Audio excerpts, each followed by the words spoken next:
यहाँ पर एक दिलचस्प सवाल है डीमार्ट के बारे में। आर्यन हैं जिन्होंने अपना ये सवाल भेजा है और इनका सवाल ये है कि डीमार्ट इन्होंने 3,937 के भाव पर खरीदा है और ये खरीदा है इन्होंने बेटी की शादी को ध्यान में रख के 20 साल रखना चाहते हैं। आपकी सलाह मांग रहे हैं, क्या इनका फैसला सही है? क्या अगर इतना लंबा निवेश करना है तो उसके लिए डीमार्ट सही है या इन्हें कुछ और भी देखना चाहिए? अब आप अपनी ओर से तो नाम बताएंगे नहीं, लेकिन अगर इन्हें इतने लंबे टाइम फ्रेम के लिए निवेश करना है और मकसद इन्होंने बता दिया, एक बहुत साफ साफ फाइनेंशियल गोल इनके सामने है, उसके लिए अगर इन्हें पैसे लगाने हैं तो एक डीमार्ट में लगाए रखें या नहीं? क्या इसमें और भी ऐड करें? और साथ में इसी फाइनेंशियल गोल को ध्यान में रखते हुए और ये क्या कर सकते हैं अपने पोर्टफोलियो में? हाँ, बहुत कुछ कर सकते हैं, इसमें तो कोई डाउट नहीं है। अब रही बात कि डीमार्ट में आपने इन्वेस्ट किया है, पहली चीज़ मैं कंपनी के फॉर्मेट पे आपको बताऊँ, तो मुझे कंपनी का जो फॉर्मेट है, इसके पीछे जो मैनेजमेंट की सोच है, वो बहुत पसंद है। कंपनी का जो मैनेजमेंट का सोच है ना, वो कॉस्ट को कंट्रोल में रखते हुए ही प्रॉफिट ऑप्टिमाइज़ करने की सोच है और ये बहुत अच्छी सोच है। और इसके इनके सेल्स जो स्टोर के सेल्स हैं, उनमें ग्रोथ भी हो रही है।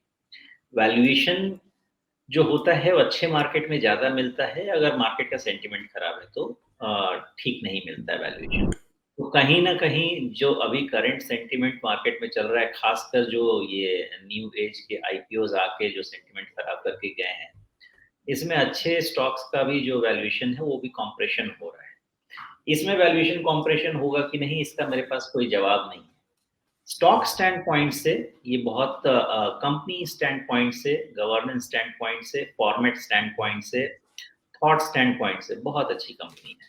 आप मुझे पूछेंगे 20 साल के लिए, अगर कभी मुझे यहाँ से 20-30% नीचे कभी दिखा, तो शायद मैं सोच सकता हूँ, बिकॉज़ मुझे अभी भी इसके वैल्यूएशन समझ में नहीं आते। तो 20 साल की सोच लेके कुछ खरीदना और उसको एक बिज़नेस को सही दाम पे खरीदना, दोनों बहुत ज़रूरी होता है। बिज़नेस में कोई इश्यू नहीं है, मुझे वैल्यूएशन डिस्कम्फर्ट है। आप खरीद के 20 साल रखना चाहते हैं, रख सकते हैं, आपका फ़ैसला है। लेकिन इतनी महँगी कंपनी को एक स्टॉक को सिर्फ़ जिस ऑब्जेक्टिव से आप खरीद रहे हैं, सिर्फ़ एक स्टॉक को, उसमें कितना आप अपॉर्शन कर रहे हैं। बिकॉज़ देखिए, किसी की अगर शादी का खर्च है, तो शादी का खर्च फिर अब 20 साल के बाद डिपेंड करता है कि किसका क्या खर्च है, करोड़ रुपए भी हो सकता है, 5 करोड़ भी कम पड़ सकते हैं, 50 लाख तो लग ही जाएगा। तो 20 साल के बाद आप इन्फ्लेशन समझ लीजिए क्या होने वाला है। तो एक स्टॉक में इतना पैसा लगाना, कि एक ही स्टॉक से 1 करोड़ रुपए कमाने के लिए लगाना, आई थिंक उसको थोड़ा-सा स्प्रेड करना चाहिए आपको रिस्क को। बाकी स्टॉक वाइज़ कोई दिक्कत नहीं है। थोड़ा नीचे मिले या धीरे-धीरे छोटा-मोटा एसआईपी करके अगर इसमें करना चाहें तो बेहतर है। एक बार में जिस सोच के साथ आप पैसा लगा रहे हैं, शायद मेरी सोच आपसे नहीं मिलेगी इस मामले में। इसको जी। डाइवर्सिफ़ाई करेंगे तो बेहतर रहेगा। हाँ, तो कोई ज़रूरी नहीं है कि इन्होंने सिर्फ़ एक ही शेयर खरीद रखा हो। इस ऑब्जेक्टिव के हिसाब से जो ये पोर्टफ़ोलियो बनाना चाह रहे हैं, शायद उसका एक पार्ट है डीमार्ट और उसमें वो आपसे कन्फ़र्म करना चाह रहे हैं कि मतलब ये सही फ़ैसला है या नहीं है। लेकिन अगर हाँ, आपने बिल्कुल सही कहा कि अगर एक ही शेयर ले रखा है कि भई इसी में पैसा लगाते रहेंगे 20 साल तक, अभी लगाया 20 साल बाद निकालेंगे। एक शेयर का पोर्टफ़ोलियो तो बन नहीं सकता 20 साल के टारगेट के ध्यान में रख के। ये बिल्कुल सही बात है। अब जहाँ तक मेरी बात है, मेरा इस पे वैल्यूएशन डिस्कम्फर्ट है। अगर इस बारी के रिज़ल्ट के बाद, अगर इसमें पॉज़िटिव ट्रिगर आ गया, फिर तो मैं फ्रेश एक्यूमुलेशन की बात करता हूँ। अदरवाइज़ ये जिस तरह से अभी जा रहा है, थोड़ा-सा रिस्की बेट हो सकता है। अब 20 साल के लिए भी आप बात करें, कहीं न कहीं मुझे रिस्क पे बात करना पड़ेगा।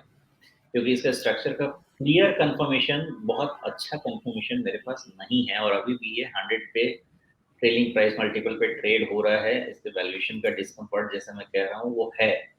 तो उसके कारण से थोड़ा भी अगर रिज़ल्ट में डिसअपॉइंटमेंट हुआ ना एक्सपेक्टेशन से, तो ये 10-20% तो फॉल कहीं नहीं गया है। तो रिज़ल्ट के पहले मेरा आंसर होगा कि मेरे पास क्लैरिटी नहीं रहेगी, मैंने 20 साल पूछे तब भी। रिज़ल्ट के बाद अगर ये सवाल आएगा तो आपको ये प्राइस वॉल्यूम पैटर्न ही क्लैरिटी दे देगा। यहाँ से सेफ बेट है या कम से कम 20% और नीचे गिरने का वेट करना चाहिए। हैविंग सेड दैट, आप अगर खरीद के भी ये लेके आए हैं तो आपको इसमें अभी किसी भी पैरामीटर पे ये पॉजिटिव नहीं है। इसको पॉजिटिव होने के लिए 4250 के ऊपर क्लोज़ होने दीजिए। फिर आप जब भी जितने समय के लिए भी रखेंगे, आपको फ़ायदा हो सकता है, वो ट्रेंड आ जाएगा। अदरवाइज़ इस लेवल पे लॉन्ग टर्म के हिसाब से भी खरीदने के लिए मुझे सोचना पड़ेगा, बिकॉज़ डबल टॉप बन चुका है। सेल्स में वॉल्यूम आ चुका है और सारे डीएमएस के नीचे है। तो जब तक स्ट्रक्चर में चेंज नहीं आता है, वैल्यूएशन डिस्कम्फर्ट के कारण मैं इस पे अभी बाय नहीं कर पाऊँ। जी। तो इसमें क्या तरीका बेहतर है? क्या कोई स्टॉप लॉस लगा कर के इससे मतलब अगर वो स्टॉप लॉस कट जाए तो निकलना बेहतर है? या चूँकि बहुत लंबा लक्ष्य है तो उसमें स्टॉप लॉस नहीं लगाना है बल्कि नीचे किसी लेवल पे और ज़्यादा इसको ऐड करने के लिए ध्यान में रखा जाए जिससे आपकी एवरेज प्राइस बेहतर हो जाए? आप कह रहे हैं 10-20% तो अब ये लगभग अगर 4000 का शेयर है तो 10% कितना? ₹400 नीचे आ जाएगा। हाँ, नहीं ऐसी कोई बात नहीं है। अब इसका ग्रोथ के कॉमेंसरेट वैल्यूएशन नहीं है ना। अगर पीई रेशियो भी 1 के आसपास भी होता था, तो भी हम कुछ कह सकते थे कि 10-20% का कम्फर्ट आ जाएगा।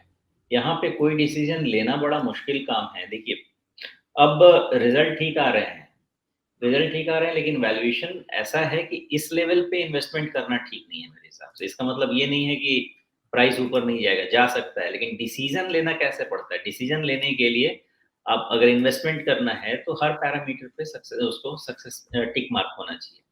वैल्यूएशन पैरामीटर पे टिक मार्क नहीं हो पा रहा, जो कि एक इम्पोर्टेंट पैरामीटर है। तो मुझे इतनी सारी चीज़ें पड़ी हुई हैं, मुझे इसी में जाके क्यों दिमाग लगाना है? मेरा तो ये फैसला होगा। तो उस हिसाब से मेरे लिए ये ना है। 20-30% नीचे मिलेगा, शायद फिर प्राइस वॉल्यूम ग्रोथ के हिसाब से ये ठीक मिलेगा, फिर मुझे कोई दिक्कत नहीं रहेगी। लेकिन अभी मेरा डिस्कम्फर्ट है इसमें। जी।